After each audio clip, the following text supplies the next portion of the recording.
Hello again, everyone. This is Mike, the lead developer and designer for Melee Masters, and this is the fifth blog in the series of blogs where I'll be going over the various topics and development of the game. So for this one, I've got a good amount to say, some important things to say regarding the demo, when that'll be available, and just general aspects of the game that I'd like to talk about. So as for the demo, I'm shooting for on the inside, as in like earliest, about a week from Friday, um, or a week from Tuesday, and then on the outside, it'll be about a week after that.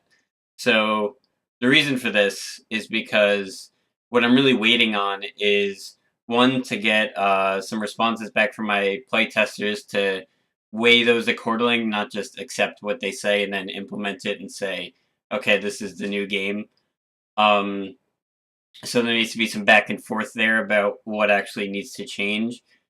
Um, that, and I really want to make sure controller configuration is locked down. So something I did recently was add the ability or a dash. So before, if you wanted to dash from a walk, you could, and that would just mean holding the stick a little bit further. And I like that because it felt more fluid. Maybe a bit less. People use the word tight or like, but to me it felt very fluid. But it made it difficult. It made it easy to do macro movements. So like, here's the whole stage, and you want to land, run, jump. That was very simple. But what if you want to land and then walk backwards and forward tilt, like a small distance? That was tricky. So I sort of came to the realization that what I've been doing is sort of making I'll say macro and micro just because um, for the scale of the moves being done. So I in Melee, it's very easy, I think, to do some of the micro things like pivot in place, walk forward, and it's hard to move fast. So what I wanted to do with my refinement of the system was make it a bit easier to move fast, but then add more technical mechanics in other aspects of the game. So the general movement, I wanted to be I wanted to make it easier to do those macro things. But the problem I ran into is doing micro things. So like walking forward a specific distance and doing a forward tilt. That's like super easy in Melee. But in my game, the sensitivities are pretty tight, and depending on your controller, that can vary a lot. Like on the GameCube controllers, for example, pushing the stick about halfway, it might have just been the stick I have, counts like in code as the maximum or very close to the maximum. So doing walks, you had to be like super tight. So adding a dash sensitivity, meaning like a change in how fast you push the stick, will allow you to do those micro movements a lot easier. But what I'm doing is making that configurable. So right now it's about 2.5. So that means, say, when the stick's centered, it's at 0. When it's at max, it's at 10. And so every frame, it checks where it was before and where it is now. And so that's the setting you're changing, that number. So right now it's at 2.5, I think. And that's a pretty good. You really have to kind of like push the stick pretty quick in order to do the dash. But you can lower that to 0 if you want. And so what that'll do is give you essentially what the game was before I made this change, where you could go from a walk just to a run by just pushing a little bit further. Now, if you want to go from a walk, you can go to a full. You won't go to a run depending on that sensitivity if you just push it to the side, not that quick. And so I want this to be configurable. One, because every if I want this to be viable on every controller, it needs to be configurable because all controllers read different as far as like vertical stick sensitivity. Like this right here is like a 9.5 and this is a 10.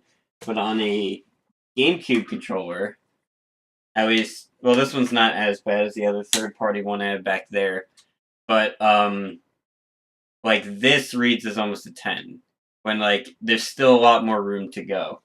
So I want that and the max stick sensitivity to be configurable. And so I'm really working on hammering that down and making sure that'll like lock in a save file. You could bring that up whenever you want. You could pass around the file to bring it to another computer in case you don't want to memorize, my X dead zone is 1.7, my Y dead zone is 2, and all that stuff. There's not actually that many, but that'll just make things a whole lot easier. And the other one of those is max stick sensitivity. So like I was saying before, what counts as the control stick being fully held? Right now it's about at like 9.5, which is like, it should be before the end. But again, some controllers read that too early. So it makes doing those small micro movements very difficult. So I will allow you to bump that up as far as possible, but keep in mind, I had this problem at Royal Flush when people tested it.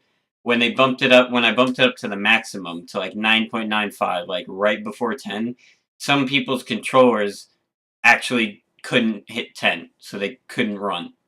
They couldn't run at full speed, they could only walk. So, but that's the good thing about making it configurable, is that's not on me to say, oh, just get a new controller to play my game, man. No, you'll be able to make your controller work with the game, and that's really one of the most important aspects to nail down for the demo. And the other side of it is, I know that was a bit long-winded. There was another point to that. The other point is I'm just waiting for my animator to get some of the animations in, and that's just for visual fidelity, just so it feels a bit better. Along with that, mainly I dove sort of into from talking about demo release date to what I wanted to talk about as far as gameplay. So that's mainly what I wanted to cover. And someone I spoke with at Royal Flush gave me some good feedback. Is that at least for a competitive game, and I watch a lot of videos on sort of just competitive design. I watched one recently on the way Street Fighter V was balanced and just the pro players just ranting on it. And so he basically just said, give options is the core of the argument. Is if you can't decide between having them always do A or always do B, like blocking be easier or blocking be harder, give them the option to make it easier or harder. That's not the best example, but here's a good example. One of my playtesters, who I just gave a copy of the game out today, or well, by the time you see this, yesterday, and he said it's very difficult to do. I don't want to use the abbreviation. Reverse aerial. It's RAR. Oh no, I can't think. Reverse aerial rush down, or reverse aerial rush. So it's basically you dash, you turn around, and while you're in the turnaround, technically your character spun around. So if you jump, you're facing backwards. So you could run, spin, jump, back air. And this was tech added in Brawl. I don't know if PM does it. I think it does. And I know Smash 4 does it. And so he's like, that's kind of difficult. So that made me look again at the movement system, the walking, and I actually had to refine that because when you drop the control stick from full to the walk speed, it would instantly drop your speed down from like, these are in-game numbers, but like 20 to 7. So it's a like 60% drop, and then friction would kick in. So when you'd spin around, you'd almost stop. I fixed that, and what I did was I made it so when you spin around, you can do that, spin, jump, and then hold back, and you'll keep all the momentum going. So you'll do a full speed back air going at the person. But I added what you got to think about what I'm taking away with that. So before, with my instant stop, which was kind of like a glitch or like an unintended consequence of the way I programmed the movement, is what you could do before is like run, turn, jump, and you would jump straight up. And that was very nice for some moves. Like sometimes you don't want to be flying that way. And so I toyed around with the numbers for this, but I made it so that when you jump, you get more control about which direction you'll go. So again, that's more options. So instead of saying you have to be going, or instead of saying you can't do reverse aerial rush downs and be able to do turn around, jump, stop, jump straight up, I now give you that option with how you use the control stick. The actual controls, the numbers on that still might need a little refinement, and there's not much that I can do as far as customization of that because that's kind of a general movement thing. But that's just an example of like if you want the option to RAR, but you also like how it was before when you could just turn around or even run, turn around, and jump the opposite direction. So say someone's approaching you, you dash away, and you run out of Dash Dance, uh, the buffer frames for Dash Dance. You're running away, and then you jump back at them. You can do that now. And if I changed it to the way it was with only allowing RAR, leaving the programming the way it was, you couldn't do that. So again, that adds versatility, and it puts more control in the player's hands rather than the control or the game mechanics won't let me do this. It allows you to take that into your own hands. Now, keep in mind, because I'm giving you more options, both of them. Well, the RAR is not that hard, but it can get pretty tricky to do some of the smaller movements again. So that's some of the bigger problems I'm wrestling with. Um, is that now that I added the more control when you jump, when you press jump and then you push full left, in those 3 jump squat frames or 5 jump squat frames, whatever, it's adding movement. So you can get almost a full aerial speed right at the start of the jump. So say you just wanted to space it and not go really far, well, now you're going to have to start holding the direction later in the jump. And so that's kind of an unintended consequence, but and there's arguments either way for that being skill based or how I want it intended to play. But overall, I think it's a good decision, even though it's a bit silly now how quickly you could gain speed from a full stop. You can like jump forward air, and by the time you're at the peak of your jump, you're at full aerial speed. At least on the characters I tested it on. Excuse me. So that's something I'll be keeping an eye on. That's something that can change. And that's something, that I have like feedback on. If you're finding it difficult to just, yeah, properly space like a forward air on shield or something, especially for a character like Nixa who has that tip mechanic where spacing is going to be super important on her. So being able to really refine your aerial drift and aerial movement, I want that to be not difficult, at least to do the micro work while still giving you the ability to move at the macro scale to like hit someone with a forward air, land in a dash, and then jump full speed forward air. Like, because I want people to be able to follow up combos, but I don't want the neutral game to suffer because of I'm trying to make things faster or easier on the big scale. Because that was one of the complaints I received in YouTube comments as well, is that people noticed, just a lack of neutral game.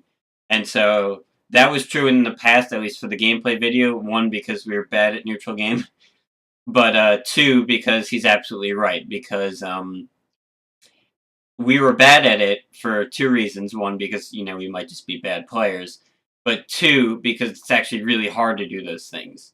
And I don't want neutral game to be like really difficult. And again, the micro movements I want to be just as easy to pull off, just as easily viable as doing, as I said before, like a properly spaced forward air, landing, or L cancel, run, jump, forward air. So I think that's all I wanted to touch up on. Yeah, official date, I guess I'd have to look at a calendar, but I guess it'd be June 10th for the demo, and then the latest June 17th. A week might be pushing it, because I still need to get some sounds in, and I'd like to have all the characters have their sounds by the time I release it. So, probably looking closer to 2 weeks, but other than that, the gameplay's all there. AI still needs a little bit of work. This is mainly for you just to sort of lab it out with like a dummy AI or with your friends. And oh yeah, Teams is something I need to refine the character select for that. Teams functions like programmatically, but it could get a bit annoying with the character select because right now it just defaults to ports 1 and 3 or on Team 1. And I'd like to make that if you want to do like a 1v3 or something with. I haven't actually implemented handicaps. That might be something for like a silly game mode like a 1v3 and that person has like, or I could just do like a fake handicap and just give that character like 200 weight and So yeah, thanks for watching. Thanks for sticking around. I don't actually know how long this ended up being, but Yeah, lots more news. Once I could get a more definitive date, answers from, feedback from playtesters, animations in, the sounds. As those come in, I'll be able to come up with a more concrete. But I'm really looking to get this out soon, and I know you guys are looking forward to playing it. I'll be releasing some more gameplay videos as soon as possible. These will be from some higher level players than myself, so definitely look forward to that. And as always, thank you for watching, and see you next time.